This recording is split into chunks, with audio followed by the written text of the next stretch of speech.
on the second anniversary of the start of the civil war between the RSF and the regular army of General Abdel Fattah al-Burhan, a conference in London talking up peace building, but without the warring parties.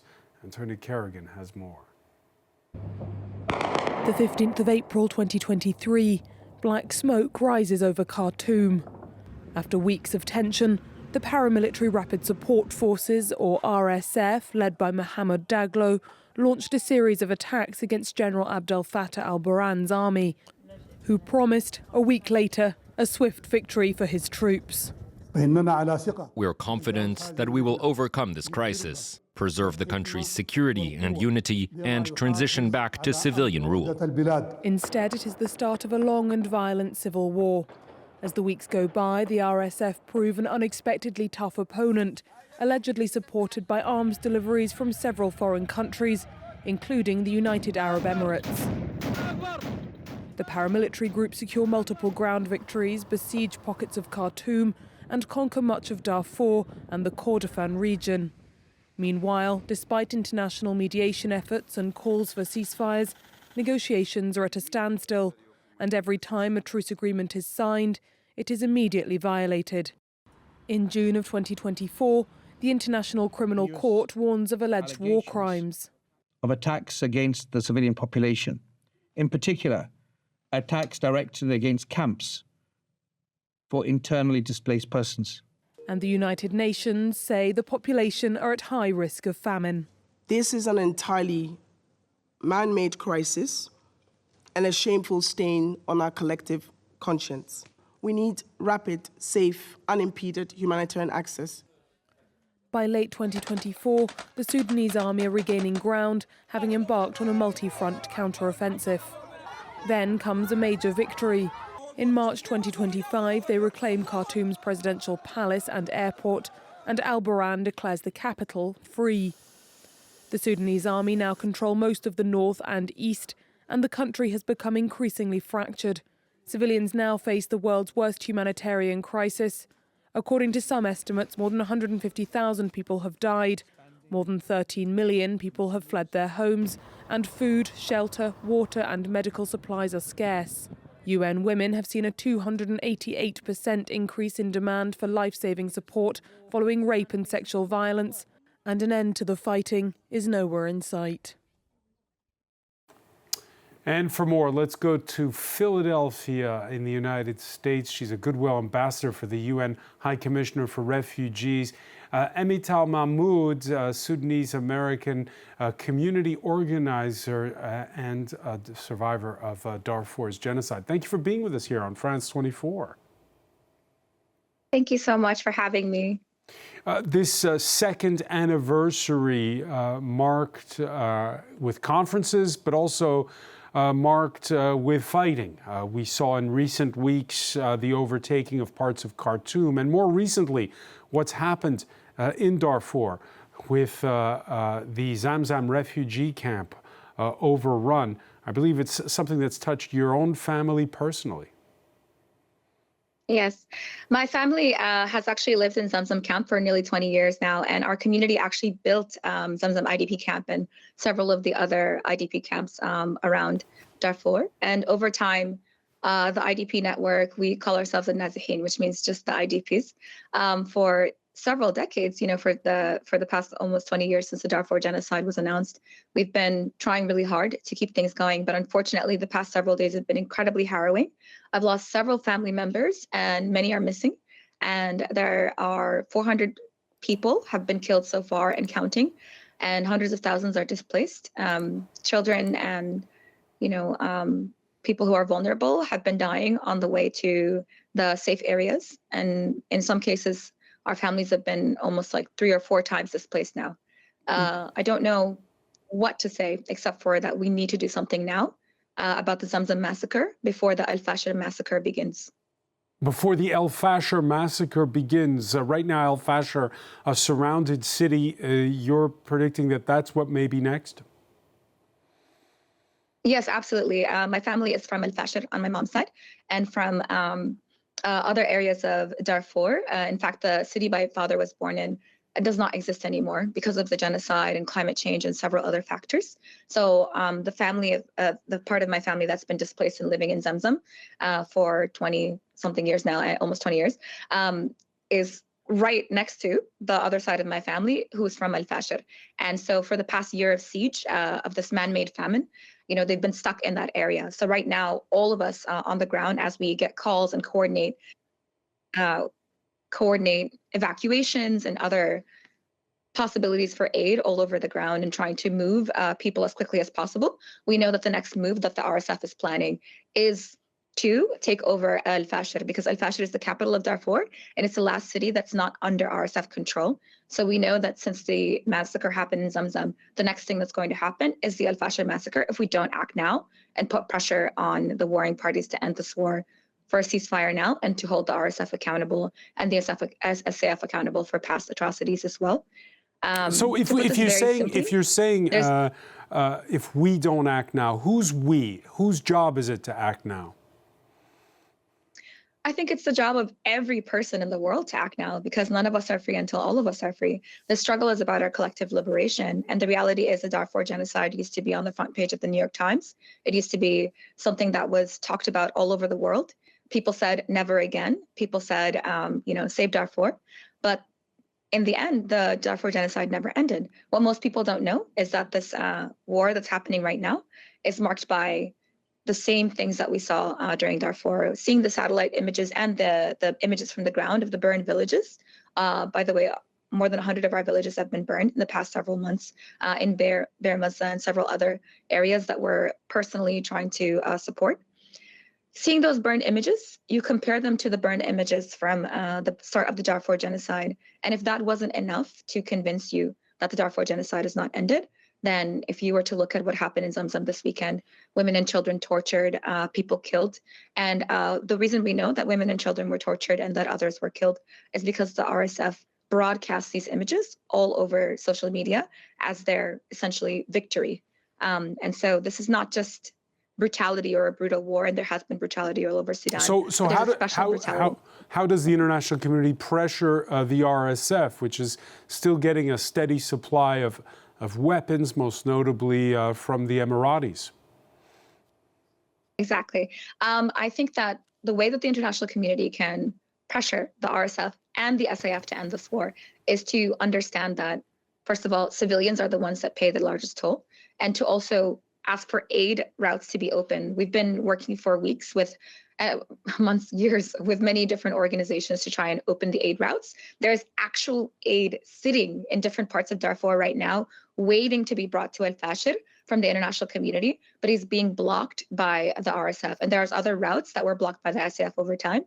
Right now, actively though, the biggest threat is the RSF to al-Fashir and to those other areas. But this war cannot end if the SAF and everyone doesn't call for both the warring parties to end this war.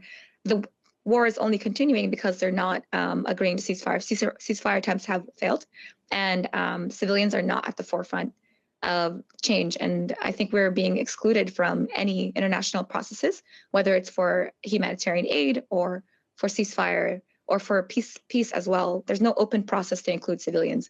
So to make this very simple, we need aid. We need aid routes to be open, unfettered humanitarian access. We need civilian voices to be included at the table on our own terms. We need to move from meaningful participation to meaningful collaboration. The fear is that much money is being raised in our names, but it's not going to us because we're not part of the governance and we're not part of the decision-making process. So what most of us are saying on the ground is don't help us without us, and none of us are free till all of us are free.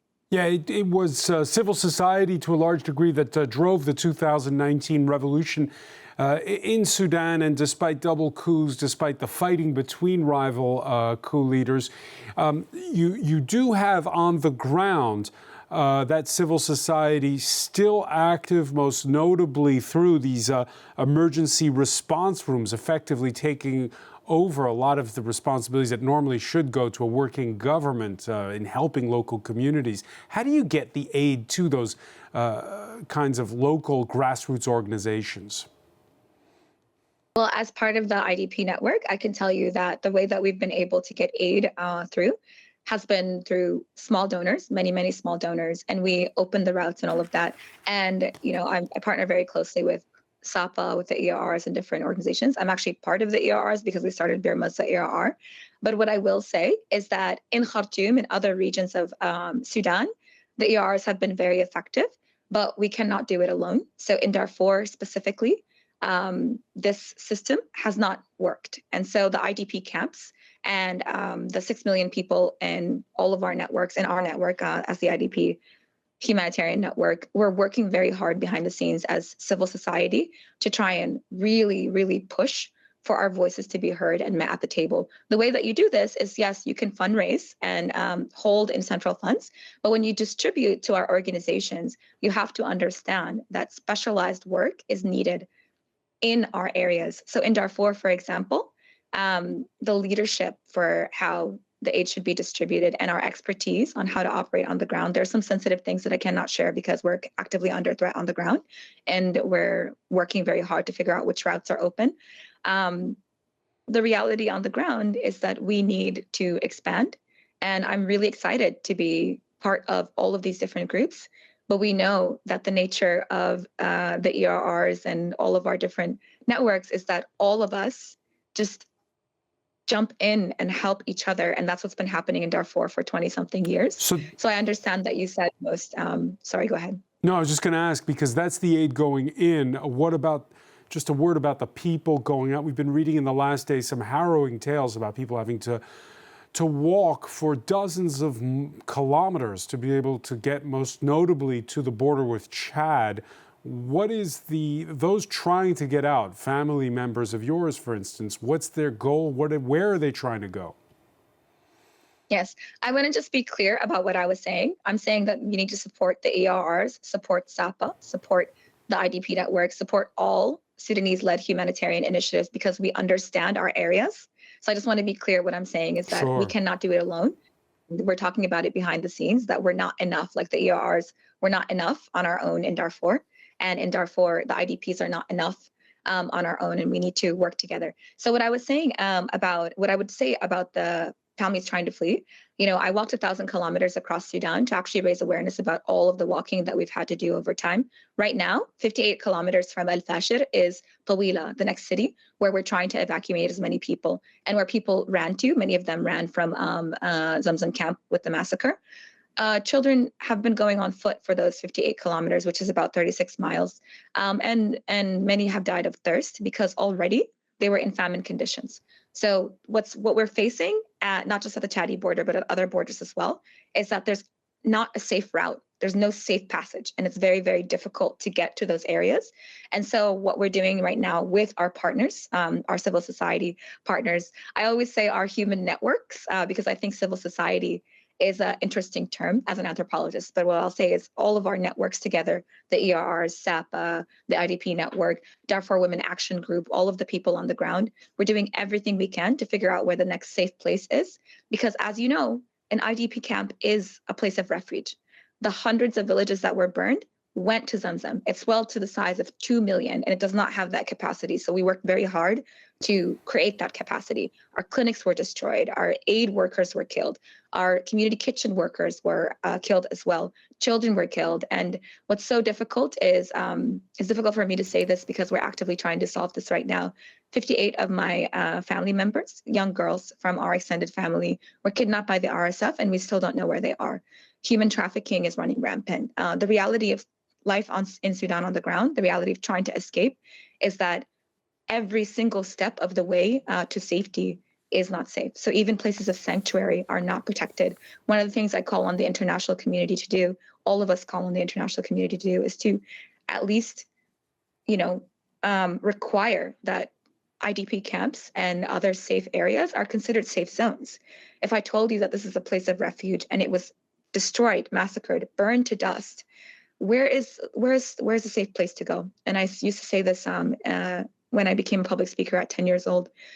Where would we go? Where should we go? Where is safe? And even if you do escape to Tina or other places in Chad, the cuts in aid, international aid, are terrible in that, we've had to scale back so many initiatives. They've had to scale back so many initiatives, the international aid. And so you have these terrible conditions in the camps as well. I often say that vulnerable people are seldom vulnerable in one way. So even right now, it's very, very difficult for us to do this. The danger, the immediate danger is, like I said, the al-Fashir massacre will happen if we do not act now to stop this war. And as much as the RSF is very dangerous right now, the SIF is also culpable in this war. And if they were to talk to their partners, because I know they're being funded by Saudi Arabia, Russia, Turkey, Egypt, and other areas as well, Iran as well, both sides are being funded and supported, ad nauseum. But we, the civilians, are alone. So if our partners on the ground are not supported, but our oppressors are constantly supported, how are we supposed to do it alone? So what I want to say is that, No, I was last just going thing I'll to say say, is very that good, very quickly.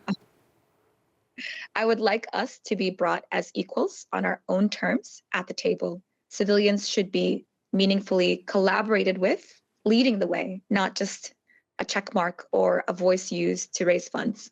Emtithal Mahmoud, so many thanks for joining us from Philadelphia. Our thoughts with you and your family in this difficult time.